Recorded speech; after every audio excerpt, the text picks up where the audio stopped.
Hey guys, I'm back and welcome back to the Fox Critic. In today's video, I'm going to be doing a movie review on Terminator Dark Fate. This is the 6th entry in the Terminator franchise. It was released in 2019. It stars Linda Hamilton, Arnold Schwarzenegger, and Mackenzie Davis. So let's begin with this review. So the basic plot of this movie is that a new liquid metal Terminator, a Rev-9, arrives from the future to kill Danny Ramos, who is the key to mankind's survival. And but also sent back in time is Grace, who is a sort of human cyborg hybrid thing, who is sent to protect Danny at all costs. And Sarah Connor also shows up to protect them as well, and so does Arnold as well. But yeah, they must protect her so the Terminator doesn't get to her. Sound familiar? Because it is. So I will start off with the positives about the film, and the first thing that comes to mind is that, in my opinion, this is probably my favourite Terminator sequel since T2.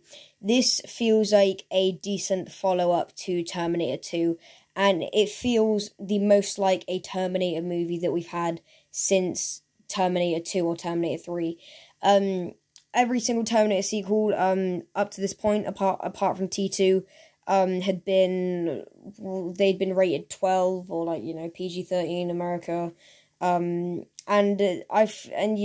so I guess the violence was lighter, there was less swearing, stuff like that, and that's not really what Terminator is. So going back to the basics in this movie with making it R-rated again was, in my opinion, quite a good idea. It feels like the most true Terminator movie out of all of the Terminator sequels after T2, in my opinion. The movie has been criticised before for relying on the nostalgia of Terminator 2, and I didn't really mind that much. Like, there is literally one bit where they play a song that was included in Terminator 2, as I guess a little Easter egg. But, yeah, I didn't really mind the fact this movie went back to basics, and it was more familiar. I don't think it was, as sort of, I guess the movie was expecting the audience to be like, wow, it's this again, where everyone was just kind of like, oh, okay, it's this again, but, yeah, I didn't really mind some of the choices they made, and this movie's also been criticised mostly because there is, I'm not going to spoil anything, but at the beginning of the movie there is a scene that, once you watch it, you will either walk out from the movie, or you will just go along with it and see what they did. And I obviously went along with it and see what they did, and I didn't really mind some of the choices they made.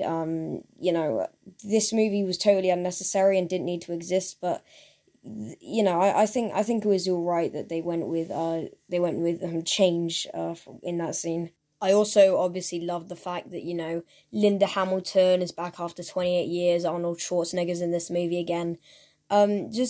Yeah, I know the fact that it relies on the nostalgia of Terminator 2, but I honestly think there's worse things they could have done than that. I do quite like the Rev-9 Terminator villain. He's definitely not bad, liquid metal Terminator again. And, the fact that he can, duplicate and stuff, I think that's pretty cool in my opinion. The performances from Linda Hamilton and Arnold Schwarzenegger are pretty strong in my opinion. And although Linda Hamilton's nowhere near as good as she was in T2. And also the action of the film is something that I'd like to talk about. I really enjoyed the action scenes here. I'd say they're a lot more fun in the first, half an hour of the movie. It's just, just action scene after action scene. It's a lot of fun. But this movie has, interestingly, quite a lot of hand-to-hand combat, which I've never really seen that much of in Terminator movies. As should be with the Terminator movie, there's plenty of explosions here and shootouts galore. One of my favourite bits of the film is where Linda Hamilton's like, I'll be back, and then throws a grenade and walks away from it. I really didn't mind the action in this film. I thought it was a lot better than they've done in the previous Terminator sequels. I also don't hate the fact that it's, the basic template for a Terminator movie again. How it's like a chase movie again, and the more that I think about it, the more I realise it is quite a lot like Terminator 2, isn't it? Now I'm going to talk about the parts I didn't really like as much about the film, and instantly the first thing that comes to mind is the Grace and Danny character. I just don't care for them. There is nowhere near enough character depth or emotional depth that, John Connor and Sarah Connor had they're just kind of generic, and they're not characters who you really care what happens to them that much. And obviously Dani is meant to be John Connor, and you just don't really care what happens to her, in my opinion. Like, you feel loads of fear at parts when John Connor's about to be terminated in, like, Terminator 2 and stuff. But in this movie, you don't feel nearly as much fear for Dani. And the other thing I didn't really like that much about this movie is Legion. I didn't really think there was as much of a good explanation. I just didn't really think there was a great explanation for why they existed.